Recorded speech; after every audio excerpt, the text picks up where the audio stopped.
News Radio 700 WLW.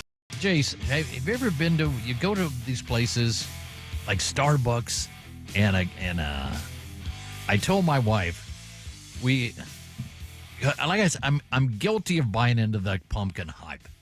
Okay, Yeah. but I don't go for the latte and all that stuff. But at Kroger they got bags of the pumpkin ice cream, the coffee for $7-8. Got pumpkin Cheerios now, I saw. I have some in my pantry, and Really? they were Are they good? They were in the manager's discount bin. Ooh. So I said, somebody must like these, and I tried to give them to both my boys. They're like, I'm not eating pumpkin Cheerios. What are you, nuts? But anyways, so they got all these wacky flavors at Starbucks, and they charge you $12 for them, or whatever the hell it is. And so now somebody has decided to sue Starbucks over the mango dragon fruit lemonade because the guy decided ain't none of that in there. Now, let's get our good friend, their patent professor, in here, John Rizvi. It's always a pleasure, buddy. Welcome back to the program. Oh, thank you. Always a pleasure to be here. Boy, these are the kind of court cases that sometimes I think give lawyers a bad rap because Yeah.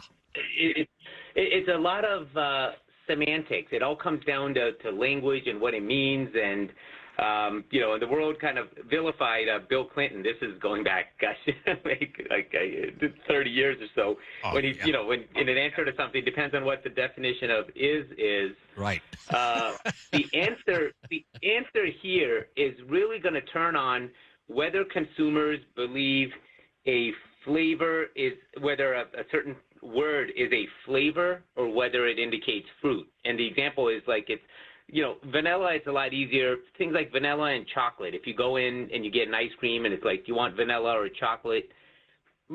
Most people think that their choice is just an indication of which flavor they want. They're not necessarily upset that it's not made from real vanilla extract or real cocoa beans, right? Is it vanilla or chocolate?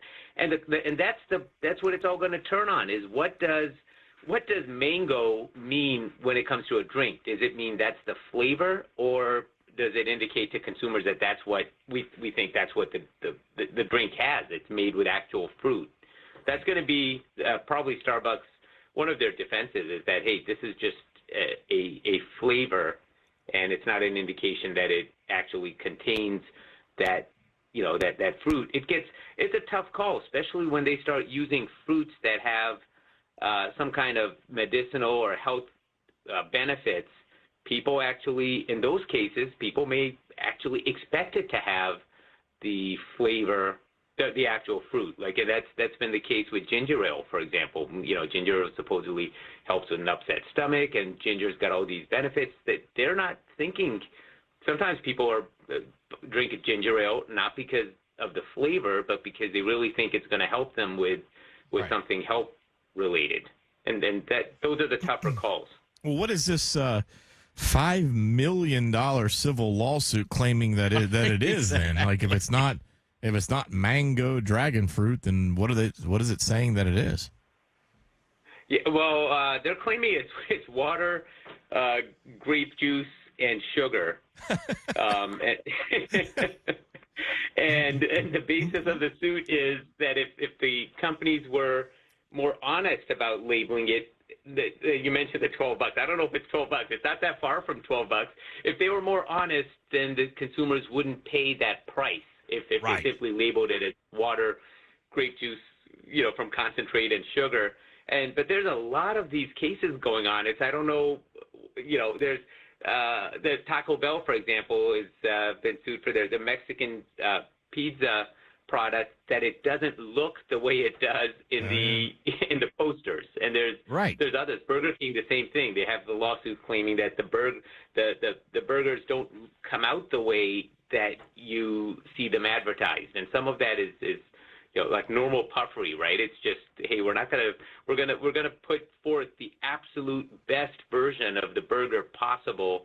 There's gonna be smoke steam coming out from it. It's gonna be juicy. It's gonna be under beautiful lighting, and that's not what you're going to get when you actually get the food Right. when you open the packaging. Well, that's what, and also, well, the Big Mac, for example, the people have said a Big Mac doesn't look like that. Well, guess what? Exactly what you just said, John. There's lighting. Some of that stuff is glued together and all kinds of weird stuff that they do. But also the thing that was filed not too long ago, I believe it was when it was Buffalo Wild, wasn't it B-Dubs? Oh, yeah, B-Dubs. The guy who sued him saying that I love this one. the boneless chicken wings weren't actually wings, which is true. They're heavily breaded chicken nuggets, right? Yeah, and that's, again, it comes down to language. It comes down to what would the reasonable consumer expect, and once the reasonable consumer, should know better, then the cases don't hold water. Like French fries, you can't sue claiming that you thought they were imported from Paris or something. That's not going to work. You can't, a hot dog, you can't sue saying you assumed it was real dog meat or whatever. Like these are like, but the tougher cases are things like ginger ale, for example, or like Red Bull's slogan it's almost become a bit of a comedy. Their slogan is gives you wings, right. And Red Bull was sued. I mean, it's not really because the consumers thought they were supposed to grow wings, but it's supposed to give increased energy and other benefits, and they forced them to change the spelling of their slogan to add 3 I's. So wings is spelled Wiiings. Oh, man. So Red Bull gives you wings, and that gives them a plausible reason to say, hey, this is a metaphor. It's not. Right. We're not saying that this drink you're going to sprout wings and fly. And again, that's what is the reasonable consumer think. John, where that's the thing. Where does it cross the when?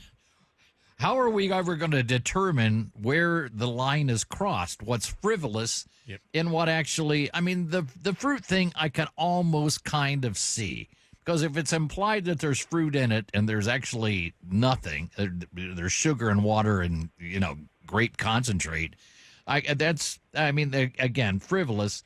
But to sue over gives you wings and, like you said, suing over French fries or hot dogs, or I saw another one where somebody was suing Chobani, saying that their Greek yogurt isn't actually from Greece. I mean, honestly, where does that stop? Yeah, a lot of these can get dismissed. A lot of times the judge will dismiss it if it doesn't appear as if it's even a far-fetched, plausible case where a consumer would believe that. Now, in the Starbucks case, the case was not dismissed, despite Starbucks' request for a dismissal, because the judge found that it's reasonable that consumers might expect drinks with fruits in their names to have those fruit in them. Like, it sounds good. Like, that's not crazy. But some of them are. You wonder, like, this is now an older case, but in 2014, the Nissan Frontier was forced to change their advertising because it's shown in the ad pushing a dune buggy up a hill, and there's a consumer that actually thought the Nissan Frontier vehicle was capable, the truck was capable of doing that, and it's not. And we've all seen the disclaimers that say, like, this is a professional driver and a professional set, and don't try this at home on car and vehicle commercials. But to the extent that they're showing these vehicles doing things that the vehicles really cannot do, even with a professional driver, it becomes a tough question. When are they crossing the line of puffery and normal advertising into basically misrepresentation?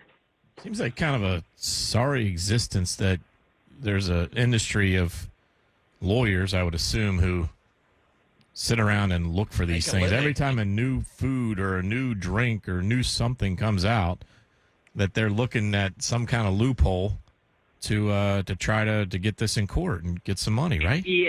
And the tough thing is, it's like eventually, I think it would lead to almost a spreadsheet of sorts of names of fruit that are seen as fruit versus as flavors.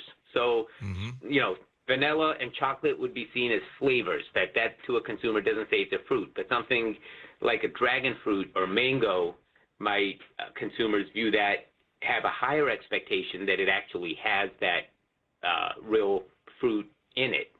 But some are just, consumers are now more used to some fruit names like strawberry, chocolate, vanilla. These are seen by a lot of consumers as just indicating the flavor. Like, I want to know if it's going to taste chocolatey, strawberry-ish, or vanilla-ish, and I don't really care if it has any real chocolate or vanilla or strawberry in it. I just want to choose my flavor.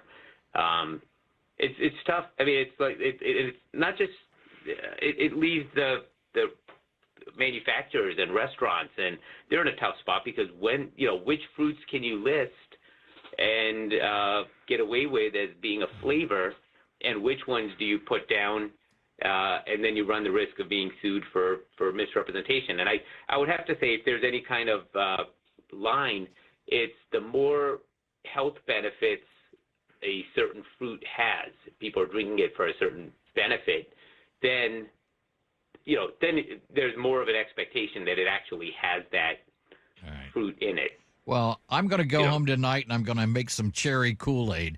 And I'm telling you, if I don't find out that that's ground up cherries in there, I'm suing somebody.